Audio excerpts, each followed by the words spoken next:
పునాది తీయాలే, బేస్మెంట్ కట్టాలే, పిల్లర్లు పోయాలే, గోడలు లేపాలే, చెత్త పోయాలే. ఇల్లు కట్టాలంటే ఊకెనే అవుతుంది. మళ్ళా సిమెంటు, మొరము, ఇటుకలు, షీకులు, కంకర, తలుపులు, కిటికీలు, పైపులు, కరెంటు కట్కలు, వైర్లు, మేస్టీలు, కూలోళ్ళు, ఓ బొచ్చడి ఖర్చు. ఏది ముట్టుకున్నా బగ్గు మనబట్టే రేట్లు. అయ్యో గంత రేటు చెప్తే ఎట్లనే, జర చూసి తీసుకోసేటు అని బతిన్లాడతారు, 10 పరకో తగ్గుతుందని.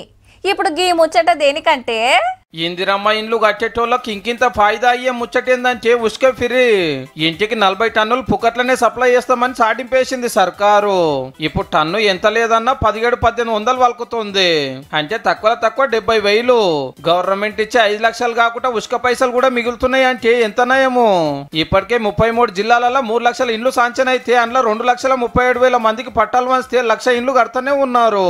ఏడెట్లా నడుస్తున్నదో మంత్రి పొంగులేటి సార్ పోయి చూసి ఇంటి వాళ్ళకి బట్టలు పెట్టి చేసి వస్తున్నాడు.